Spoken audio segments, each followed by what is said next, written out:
So last topic tayo, no? Ito ano lang to, reaction video lang po ito regarding nga po dito sa kwentuhan nga po ni Trillanes at saka ni Yusek Claire Castro. Kasi lahat po tayo dito, no? Aware po tayo dito sa mga nangyari kung paano po planong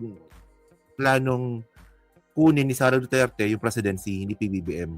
Di ba? So, yan okay game.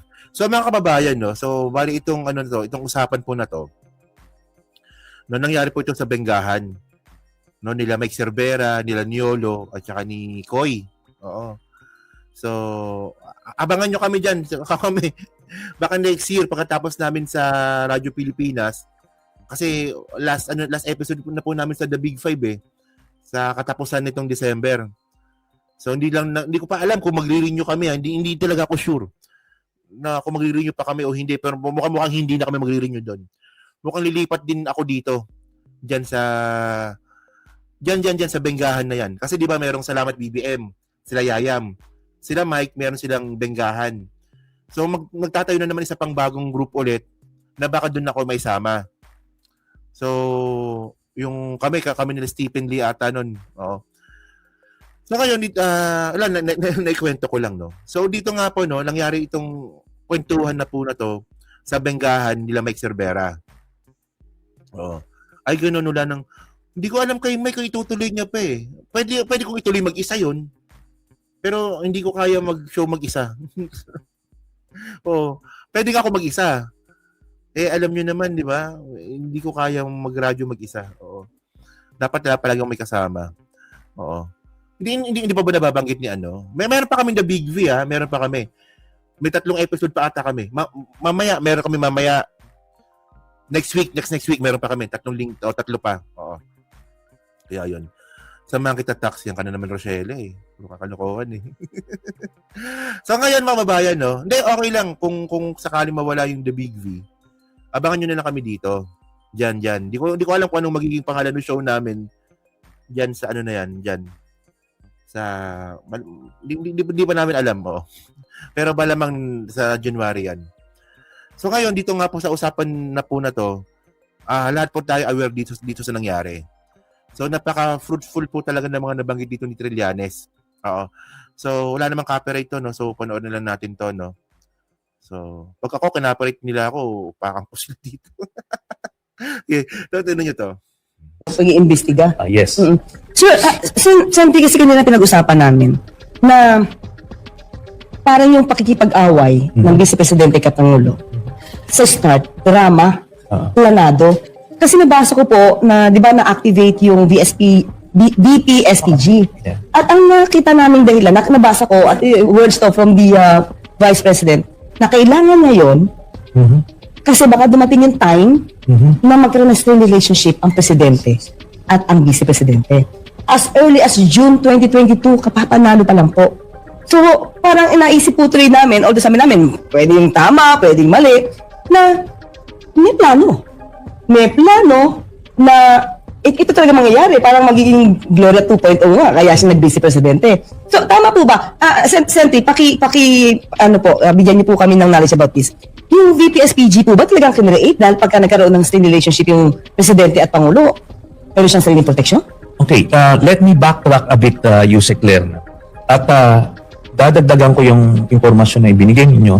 In fact, as early as nung nag-usapan sila na nung hinihikayat si VP Sara na maging Vice President ni President Marcos, noon pa lang ay sinasabi na mismo ni Sara na okay lang yung Vice President kasi Okay, Rui, ako dyan sa Pinas December 20. Sana makita kita. Chat ka if when. Opo, dyan lang po ako. Malapit lang po ako sa Parañaque banda. Opo. Chat lang po kayo. yung marami naman daw pwedeng mangyari sa presidente. Pwede daw malason, pwede mapatay, pwedeng magkasakit, marami. Nagbigay na siya ng insinuation ng ganon. At yun na nga mismo ang plano. So, una, bago yung sa VPSG na yan, hiniling niya kay President Marcos na siya maging Secretary of National Defense. Kasi precisely gusto niyang hawakan yon para kung kailangan niya ng patalsikin si President Marcos, nasa kanya na yung pwersa. So in addition sa BPSG, meron pa siyang National Defense. Kaso nga, buti na lang, siyempre, nakutubang din niya ni President Marcos, kaya hindi sa kanya ibinigay yung DND at nilagay siya sa DepEd. Na yun na nga, nakita naman natin na hindi naman nag-perform. Tapos, humingi lang ng confidential funds. So, ganun po yun. So, in other words talaga, na meron ng parang intel in a way, na gano'n talaga yung plan. Yes. Nung pinag-aaralan namin to, inimbisigahan namin ito, ang unang galaw nila na patalsikin si President Marcos happened as early as January of 2023. Mga 6 months, 7 months after nag-assume. Noong mga panahon na yon, hindi pa naniniwala si President Marcos na siya ay nais patalsikin. No? Until nangyari yung May of 2023, yung nagulat na lang tayo, di ba, nung dinimote si Gloria. Tapos, the following day, galit na galit si VP Sara na tinawag na tambaluslos si Speaker. So, doon pala, naisa nilang mapatalsik si President Marcos via impeachment. So, si Gloria, that time, GMA, nais patalsikin na Speaker si Speaker Romualdez para siya yung uupo, tapos magpa-file sila na impeachment. So, doon pa lang nila lumiwanag na talagang may plan. Kaya after that, puro paninira na kay Pangulong Marcos Jr. kasama ni Maiso, kung ano na mga issues binigay. Patuloy ko lang muna dito, no? So, actually, no, ano naman tayo dito aware naman tayo dito sa mga nangyari po na to pero mas na-explain po ito ni Trillanes. Ngayon sa sinasabi ko sa inyo di ba, na itong pagsibak nga po or pagsibak kay Gloria Macapagal Arroyo nung 2023, dito natin makikita talaga na itong si Gloria Macapagal pala talagang may plano pa rin talagang kumamkam ng kapangyarihan. Di ba? Tingnan mo, tayo, yan ganyan po kakapal lang mukha niya ni Macapagal Arroyo na yan, buti naman sana kung naging maayos siya bilang presidente dati ng Pilipinas. Ang tagal niya naging presidente, 10 taon, tama ba? 10 taon po siya naging presidente ng Pilipinas. At yun po ang naging worst. Hindi, pangalawa kay Digong, di ba? Hindi ko alam kung anong mas worst dun, parang parehas lang ata. Pero, di ba? Hindi naman po napaganda ni Gloria ang Pilipinas, napapangat niya pa nga lalo dahil po sa kanyang mga kalokohan, especially nga po sa pagdikit-dikit niya sa China. Yung JMSU, natandaan niyo ba yung JMSU? Di ba? Yung ginawa po ni Gloria sa China na nakapag-partnership po para magkaroon nga po ng research sa West Philippine Sea. Tapos ang research, wala tayong napala doon. Kaya nga po alam po ng China kung saan po yung langis dyan sa West Philippine Sea. Dahil po dyan sa JSMU po na yan ni Gloria Macapagal Arroyo. So, yun nga yung nangyari dito.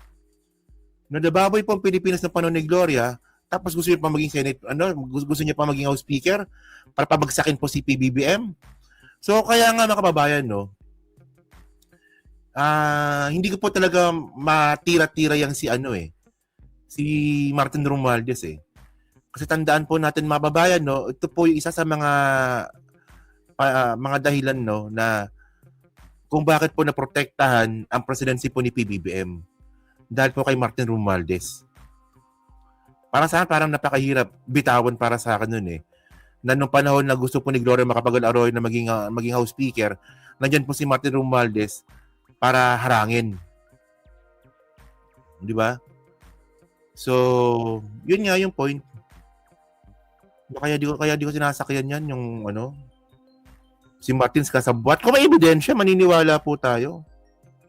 Kung may ebidensya, maniniwala tayo. Pero, by the way, isa po yan sa mga sakripisyo nga po ni Martin na tinawag siyang tambaluslos, kinuyog siya ng mga DDS, tinawag siyang Subas Herrero. Bakit? Dahil nga po sa pagdemote kay Gloria Macapagal Arroyo, dahil rin po sa pagprotekta niya po kay PBBM. Tapos ngayon, ganun-ganun lang ba yun? Walang ebidensya, pagbibintangan natin na sangkot sa flood control, napaka-unfair. Napaka-unfair naman nun. nila. Yun na. Sunod-sunod na yun. Gumalaw sila ulit noong October of 2023, December of 2023, tapos yung Maisog, tapos yun yung Jonathan Morales. Yung, sunod-sunod yun. Then ito na, yung latest, itong pagkilos sila noong November. Grabe. Grabe. Setri, sa tingin niyo po, yung kababanggit niyo lang, ba't kaya hindi, ano pong feeling niyo, ba't hindi nagtagumpay talaga yung mga malalaking destabilization nila ngayon na malalaking tao na talaga ang kinuha nila para with Saldico, with Singson. Ano po? Kilala niyo ba to?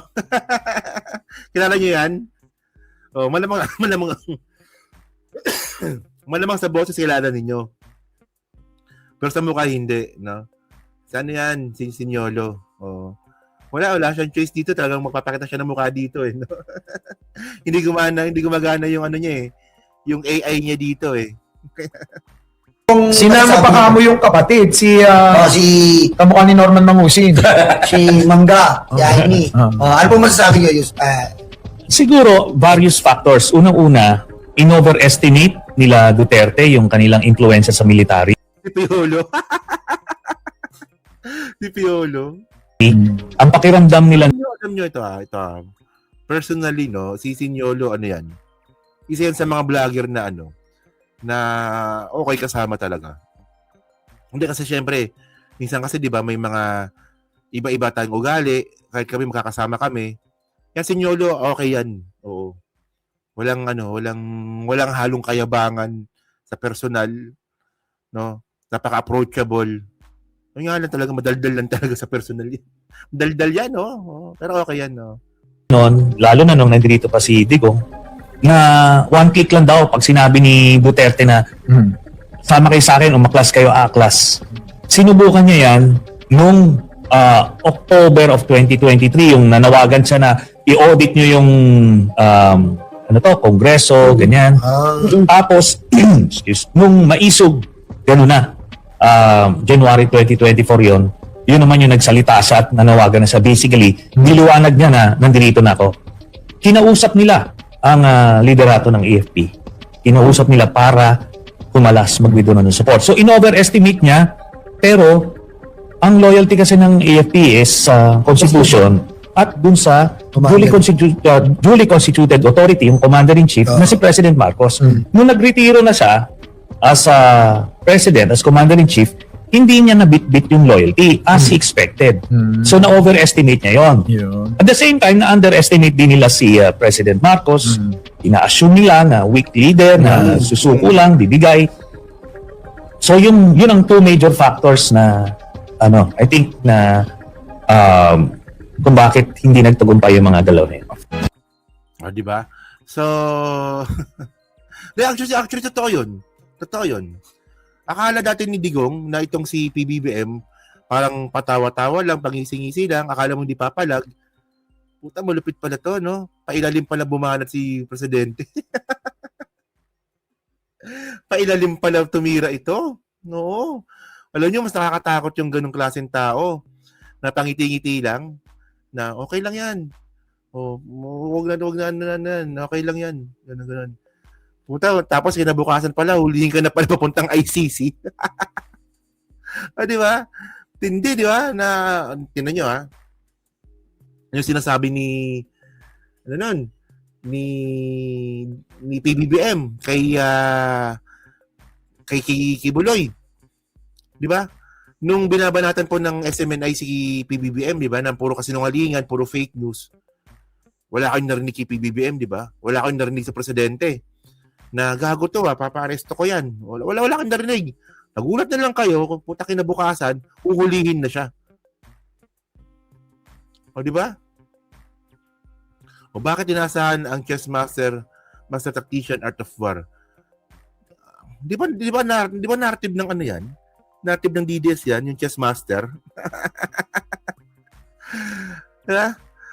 Yung chess master, yun naman pala siya yung naaresto. Nakakulong yung chess master ngayon. Di ba? So, ganun, di ba? Kasi, ito. Seriously, mga kababayan, no? Nung bago-bago si PBBM, di ba? Nung bago-bago siya bilang presidente nun, kami mga vlogger, may halong pagkainis kami nung una eh. Kasi ang dami sinasabi kay presidente wala man lang sagot. Di ba? Wala man lang sagot. For example nun, yung PCO nun, di ba? Ang daming pambababoy ang ginawa ng mga DDS kay First Lady Lisa Marcos. Ang daming kababuyan ng ginawa nila kay PBBM. Si Maharlika pa, isa pa yan, di ba? Bastos yan si Maharlika, di ba? Oh. Puta, lalo pa ako nainis nun mga kababayan, no? Nung nilabas ni Maharlika yung resume ko.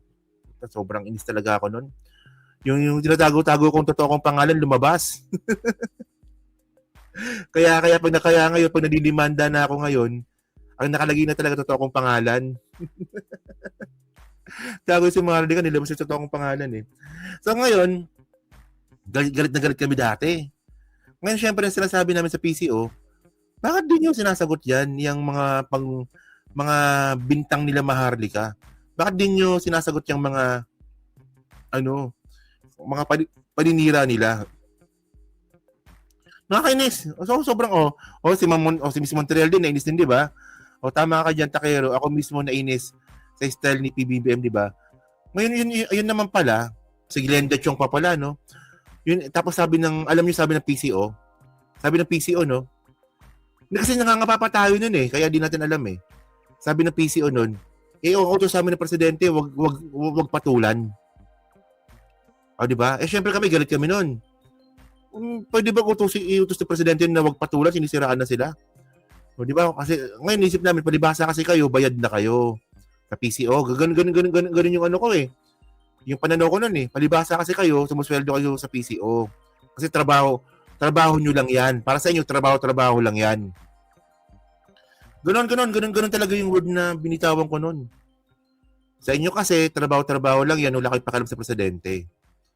So yun naman pala, mga kababayan, no? Puta, pailalim pala bumanat si presidente. Pailalim pala. Tatay-tahimik lang, no? Tatay-tahimik lang, pati pala tayo, no? Na tayo? Uy, hulihin na. Di ba? Pati pala tayo, hulihin na. Pati pala, pati pala si Duterte hulihin na pala. Si Kibuloy hulihin na pala.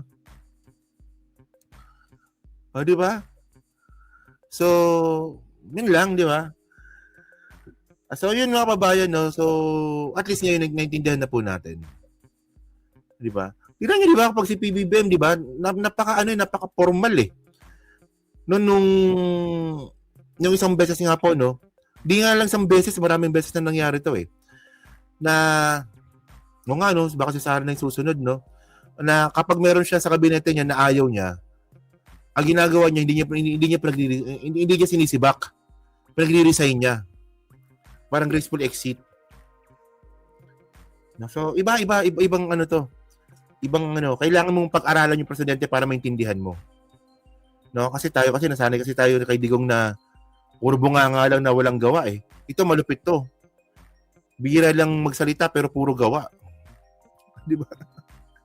Yan, so yung mga kababayan, so kayo po, no, masabi nyo nga po dito sa binabanggit nga po ni Trillanes na actually totoo talaga yun ha. Ganun talaga nangyari, no?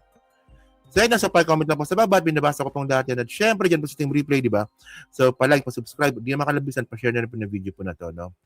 Yun, so thank you mga kababayan, no? Inabot ako ng 2 oras.